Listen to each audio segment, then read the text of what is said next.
You don't remember the exact moment it started, do you?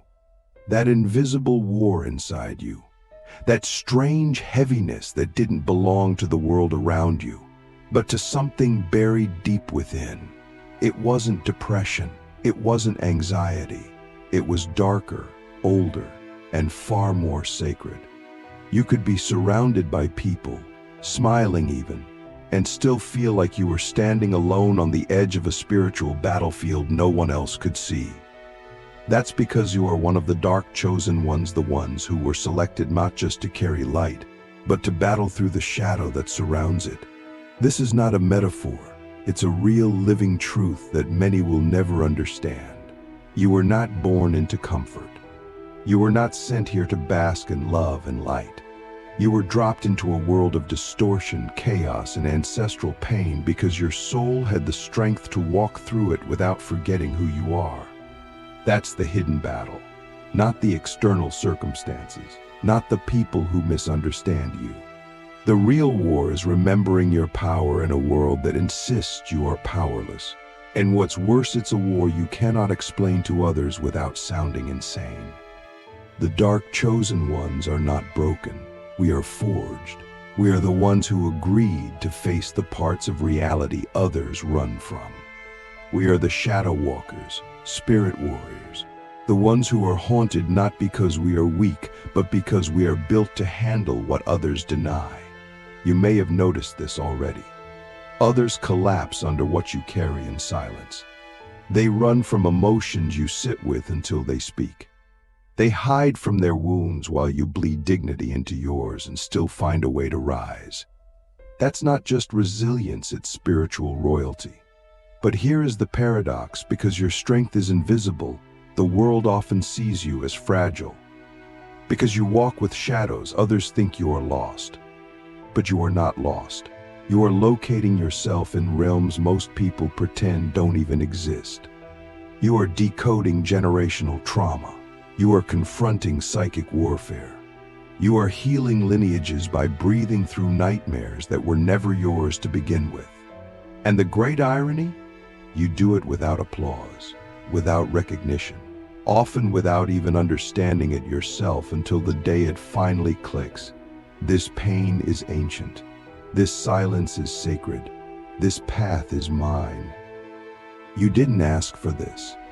You didn't wake up one day and decide to become a spiritual warrior in the dark. You were chosen, marked long before you had language for it. Maybe you were the black sheep, the scapegoat, the one who felt too much, saw too much, or asked the questions no one wanted to answer. And instead of being celebrated for your depth, you were rejected for it. But that rejection was your redirection. It pushed you inward, where the real battle raged. And inside you found your sword, not made of steel, but of awareness sharpened by solitude. Have you ever wondered why your dreams are so intense? Why your thoughts sometimes spiral into realms that feel not just personal, but cosmic? That's not imagination. That's memory, soul memory, because the dark chosen ones carry codes. We are not just healing ourselves, we are decoding embedded programs in the human psyche. That's why your suffering feels so layered. It's not just your pain. It's an echo of 1,000 unhealed voices inside your bloodline, inside the collective field, all converging in you because you are the one who can transmute it. Click subscribe to this channel to get more profound insights. And to transmute it, you must fight battles others don't even believe exist. You fight when you wake up with an unknown grief pressing on your chest. You fight when you feel something dark move through a room and no one else senses it. You fight when your own mind turns on you, whispering doubts fueled by energies that do not belong to you. You fight when you look in the mirror and wonder if carrying all this has made you unlovable, unrelatable, or unworthy. But still, you fight. You get up. You cleanse. You pray. You transmute. You remember. That's the hidden war. And you're winning it every single time you choose truth over numbness. But let's be honest. There are days when we want to give up. Days when we ask the question no one dares to speak aloud. Why me? Why was I chosen to carry what others can't even see? And the answer is both simple and terrifying. You were chosen because you said yes. Maybe not in this lifetime, but before you came. You agreed to carry the codes of remembrance. You agreed to walk into the darkest rooms and light a candle no one else had the courage to hold. You agreed to be misunderstood, mislabeled, and even isolated so that you could discover a power that can only be found in solitude. This isn't about being a martyr. This isn't about suffering for suffering's sake. It's about recognizing the sacred architecture behind your pain. Everything you've endured has shaped you into a vessel that can hold frequencies most people would collapse beneath. That's why your healing is slow, deep, and often invisible. Because you're not healing the surface, you're turning the soil of your soul. You're doing root work, spiritual excavation, the kind of healing that doesn't just change your life, it changes timelines, realities, bloodlines. So why does it feel so lonely? Because few people can walk with you into the depths. Most people want light without fire, peace without process. They want healing that feels good, not the kind that burns everything falls to the ground. But the dark chosen ones are not here for comfort. We are here for truth, and truth, real truth, will shatter everything that was built on illusion. That's what you're here to do, not just for yourself, but as a mirror for others. Your life is the activation. Your presence is the portal. But here's the warning. The deeper you go, the more the false self will try to survive. It will whisper lies. It will resurrect old wounds. It will use your own voice to convince you you're failing, regressing, or going mad. That's when you must remember.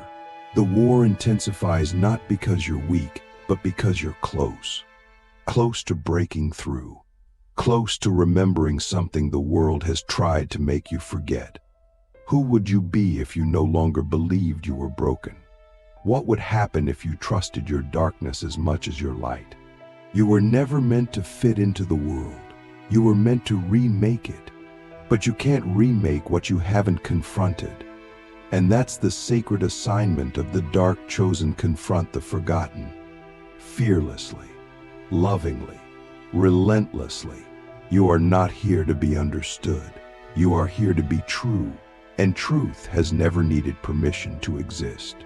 So when the nights feel endless, when the energy is heavy, when your tears come for no reason, remember this: you are not breaking down, you're breaking through. And every time you rise, even if no one sees it, the grid of human consciousness shifts.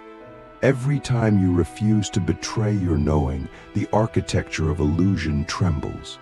Every time you love yourself through another wave of darkness, you become more of who you are. You are not crazy. You are not cursed. You are not lost. You are remembering. And the deeper you go, the more you'll see that your shadows were never your enemy. They were your training ground. They were your initiation. They were sent to forge the weapon of your awareness, not to destroy you, but to prepare you. Because when a dark chosen one remembers who they are, nothing in this world can stop them. You were not born to escape the dark. You were born to reign in it. Let that truth settle in your bones. We've walked into the shadows together, and now we go deeper, not to get lost, but to remember what lies beyond fear. You see, this hidden battle isn't just about fighting what's dark. It's about transforming your relationship with the darkness itself. It's about realizing that the shadows you feared are not separate from you, but parts of you waiting to be reclaimed. The true warrior doesn't destroy the darkness. The true warrior integrates it. And that's what makes the path of the dark chosen one so terrifying, so misunderstood, and so sacred. There comes a moment on this path when the war outside goes silent and the war inside becomes deafening. That's when you begin to face your own reflection, not the curated self, not the spiritual persona, but the raw, unfiltered soul that's been buried beneath layers of survival. In that reflection, you begin to see the real enemy. Self-doubt, inherited guilt, ancestral fear, and collective shame. None of it originated with you, but all of it lives within you. And here's the paradox: the moment you stop resisting it, the moment you say, "Yes, I see you," is the moment the power begins to shift. Because the hidden battle is not about winning, it's about witnessing. Witnessing the root of your pain. Witnessing the illusions you inherited. Witnessing the lies you told yourself to survive. And in that witnessing, you begin to reclaim pieces of your soul that were scattered across lifetimes. Every wound you feel is a doorway. Every trigger, a portal. Every breakdown, a coded invitation to remember who you were before the world taught you to forget. And every time you choose to enter the pain instead of running from it, you retrieve another fragment of your power. But the world won't validate this kind of healing. It rewards speed, not depth; performance, not presence; image, not integration. That's why the dark chosen ones often feel invisible. You're doing the deepest work, but the external world doesn't see it. You're clearing lineages, breaking psychic contracts, transmuting energies that were never yours to begin with, and yet, people still ask you why you're so quiet, so intense.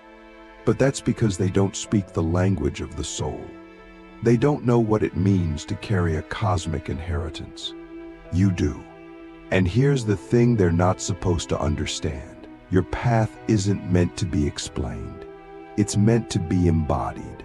You are not here to convince anyone of your truth. You are here to live it so fully, so unapologetically, that your very existence becomes a transmission. Your silence becomes a sermon. Your presence becomes prophecy. The hidden battle becomes a sacred reminder that you were never ordinary and you were never meant to be. But what happens when the battle becomes unbearable? When the darkness feels too heavy, the visions too strange, the emotions too loud. That's when the dark chosen one must remember the one thing the world never taught them. You are allowed to rest. You are allowed to pause. You are allowed to fall to your knees and say, "I don't know if I can hold this anymore." Because strength is not measured by how much you carry, it's measured by how deeply you allow yourself to feel what you've carried without abandoning yourself. You don't have to save the world by yourself. You don't have to win the war in one night. The hidden battle is not a sprint, it's a sacred unfolding. Every layer you shed, every truth you face, every shadow you embrace, it all adds up. And over time, it begins to rewrite the inner code of your being. You stop surviving and start sovereignty. You stop reacting and start responding. You stop fearing your power and start becoming it. Many people chase the light, but you became the alchemist. You learned to sit in the dark long enough to find the ember of truth buried beneath the ashes. You learned to speak softly to the parts of you that were silenced. You learned to protect your energy not from a place of fear, but from a place of reverence. And that's when something miraculous happens. The darkness around you begins to shift, not because it vanishes, but because it recognizes you. It bows to you. It remembers you. Because you didn't come here to destroy darkness, you came to reclaim dominion within it. You came to show others that the most powerful light is not the one that shines above the shadows, but the one that awakens inside them. And when you begin to live from that knowing, the hidden battle becomes your sacred dance. You stop resisting. You start creating. You stop defending. You start embodying. Ask yourself now, who would you be if you no longer feared your own depth? What would happen if you stopped trying to escape the darkness and started listening to what it's been trying to tell you all along? What if this battle was never punishment but preparation? What if your greatest gift is not what you've learned to hide, but what you've had the courage to survive? You didn't just endure the darkness. You learned its language. You decoded its wisdom. You birthed your purpose inside its silence. That is what makes you a warrior, not your armor, but your willingness to be vulnerable. Not your defiance, but your devotion. Not your resistance, but your readiness to feel everything and still remain whole. So now we do not run. We do not hide. We do not wait for permission. We rise, slowly, powerfully, in full remembrance of who we are. And as we rise, we bring others with us, not by preaching, but by being. Not by fighting, but by embodying the truth that the dark was never our enemy. It was our teacher, our forge, our sacred mirror. This is the invitation, not to escape the hidden battle, but to become fluent in its rhythms, to walk with grace through the chaos, to hold space for your own transformation so fiercely that even the shadows bow to your light. You are not here to fix the world. You are here to remember yourself. And in doing so, you become the living proof that the divine also lives in the dark. So when the night falls again, and it will, don't fear it. Feel it. Listen. Enter. And remember, you are not alone. You never were. Every scar is a sigil. Every tear a transmission. Every time you rise again, you send out a ripple of remembrance across the collective field. You are not fighting for survival anymore. You are birthing a new timeline, seated in truth, forged in the dark, and destined to awaken those still asleep. The hidden battle is no longer hidden when you own it.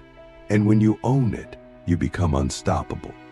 Now breathe, stand tall, and carry the silence like a crown.